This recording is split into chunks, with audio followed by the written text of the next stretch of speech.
Atas nama Bapa dan Putra dan Roh Kudus, amin. Shalom Aleichem bersama Mesia. Selamat berjumpa kembali saudara dengan saya, Arhimandrit Romo Daniel Biantoro, Ketua Umum dan pendiri dari Gereja Ortodoks Indonesia. Kita akan melanjutkan acara kita, yaitu menjawab pertanyaan-pertanyaan yang saudara sudah kirim kepada kami. Dan sebelumnya saya ingatkan untuk subscribe, untuk klik tanda lonceng, untuk klik like, dan untuk share supaya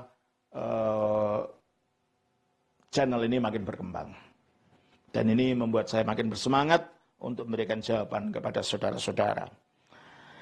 Kali ini pertanyaan berasal dari saudara Ali Carlos. Pertanyaannya begini. Salam Romo. Salam kembali. Mau nanyain, saya Zurom, WNI kerja di Malaysia. Pertanyaan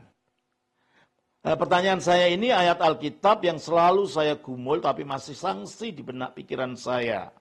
Perkataan Tuhan Yesus di Matius 24 ayat 34, di Markus 13 ayat 30, Lukas 21 ayat 32, yang Yesus mengatakan kedatangannya yang 2 kali akan terjadi di antaranya hidup. Saya kan sampai sekarang udah 2000 tahun belum juga, dan para saksi matanya udah mati semuanya. Apa ini salah letak urutan kronologis penulis atau salah terjemahan? Tolong Romo bahas, harap dibalas Romo lewat YouTube atau lewat nomor WA-nya Pak Heraklius di Sabah. Saya ada di Kuala Lumpur. Terima kasih banyak, Tuhan memberkati. Baik, Saudara Carlos, saya baca ayat-ayatnya dulu. Matius 24 ayat yang ke-34. Aku berkata kepadamu, sesungguhnya angkatan ini tidak akan berlalu sebelum semuanya ini terjadi. Nah, tuh. Yang kedua, Markus 13 ayat 30. Markus 13 ayat yang ke-30. Aku berkata kepadamu, sesungguhnya angkatan ini tidak akan berlalu sebelum semuanya itu terjadi. Ya. Langit dan bumi akan berlalu, tetapi perkataanku tidak akan berlalu. Kita baca juga di dalam Lukas 21 ayat 32. Aku berkata kepadamu, sesungguhnya angkatan ini tidak akan berlalu sebelum semuanya itu terjadi. Baik, berarti ini semua ayat-ayat paralel, artinya yang dipermasalahkan kerajaan Allah. Di situ tidak berbicara tentang kerajaan Allah. Di situ diceritakan tentang tanda-tanda akhir zaman. Macam-macam tandanya tadi.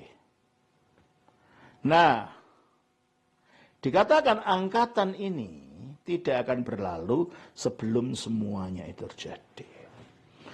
Lah pada waktu Yesus berbicara itu angkatan apa itu yang sedang diajak bicara ini?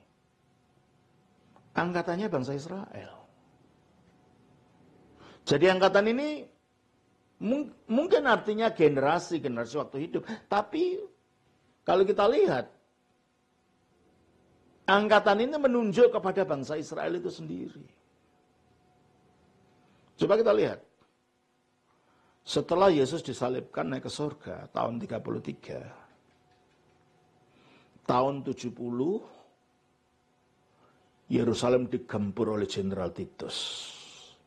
Bangsa Israel dibuang dalam pembuangan dan negara Israel jadi kosong. Orang Yahudi tidak di sana. Seolah-olah sudah punah bangsa itu kan. Dan coba kalau kita perhatikan, bangsa-bangsa yang seangkatan dengan bangsa Israel, pada zaman kunonya apa itu? Coba kita lihat dalam Kejadian pasal yang ke-15. Dalam Kejadian pasal yang ke-15, dikatakan begini, mengenai bangsa-bangsa yang seangkatan dengan bangsa Israel.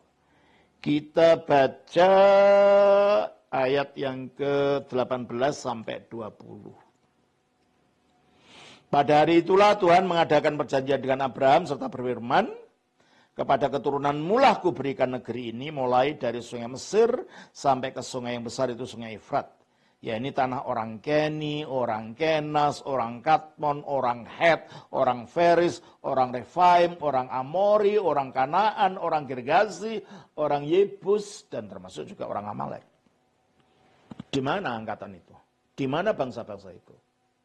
Bangsa-bangsa itu sudah lenyap semua. Yang masih ada, seangkatan dan mereka, adalah bangsa Israel. Mengapa? Karena bangsa ini memang dijanjikan oleh Allah nanti akan dipelihara, karena pada saatnya ketika Kristus datang yang kedua, mereka akan diselamatkan secara nasional. Oleh karena itu mereka harus tetap dijaga, dipelihara secara nasional, tetap ada. Makanya biarpun tahun 70 negara Israel dekat Yerusalem digempur, dan kota Yerusalem rata dengan tanah, dan bait Allah rata dengan tanah, sampai sekarang belum bisa dibangun kembali. Malah di atasnya dibangunlah Masjid Kubah Karang dan Masjidil Aqsa yang menjadi haknya orang Palestina sekarang ini. Nah, tapi sesudah begitu lama, ribuan tahun, atau hampir 2000 tahun lah, mereka dibuang, atau 1100 sekian, seolah bangsa itu sudah lenyap. Tahun 1 Israel. Mereka mendirikan negara yang sudah punah itu muncul lagi.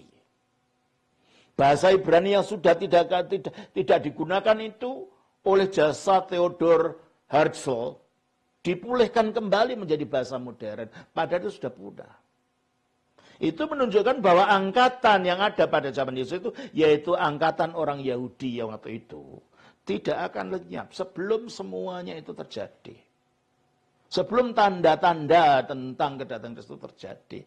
Oleh karena itu sekarang bangsa Israel ikut menjadi bangsa modern bersama dunia modern setelah mereka selama ribuan tahun musnah, tidak tahu di mana rimbanya. Mereka dianiaya, mereka dibuang ke sini, ke sana ke sini. Kalau ini bukan mujizat apa gitu loh.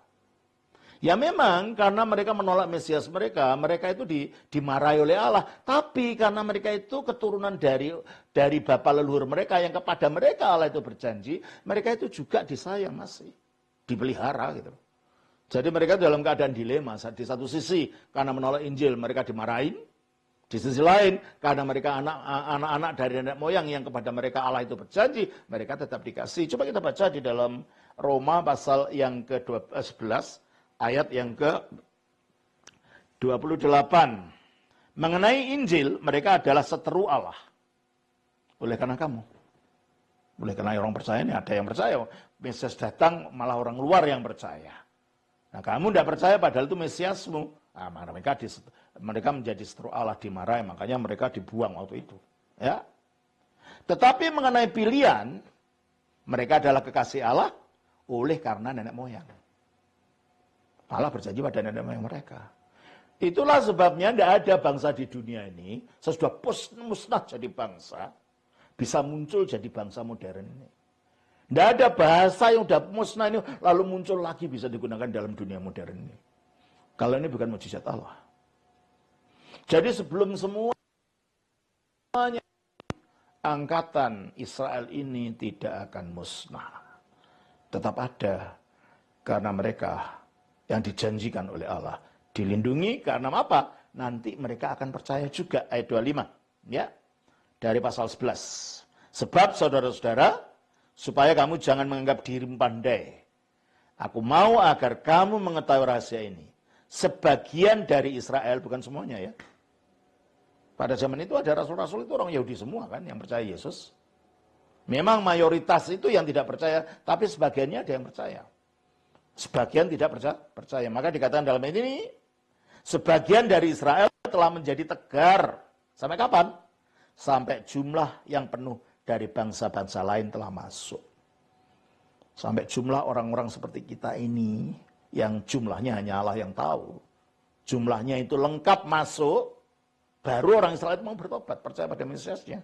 Makanya 26, dengan jalan demikian, jalan apa? Jalan semua bangsa ini masuk. seluruh Israel akan diselamatkan. Dan yang diselamatkan bukan individu nanti, nasional. Oleh karena itu, angkatan itu tidak akan musnah. Sampai genap semua yang dinyatakan tentang Kristus mengenai tanda-tanda akhir zaman. Israel itu bukti tanda kesetiaan Allah kepada janjinya. Termasuk gereja juga. Gereja dianiaya, tapi tetap makin dianiaya, gereja makin berkembang. Ya, maka dikatakan, dengan jalan demikian seluruh Israel akan diselamatkan.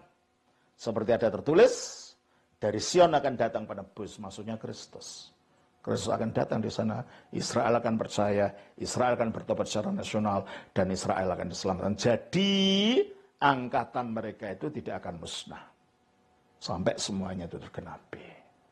Begitu saudara ya, jadi tidak ada kesalahan kronologis, hanya pemahamannya saja yang perlu kita mengerti bagaimana itu artinya.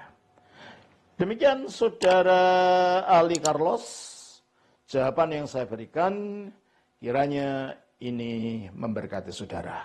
Tuhan berkati atas nama Bapa, Putra, Roh Kudus. Amin.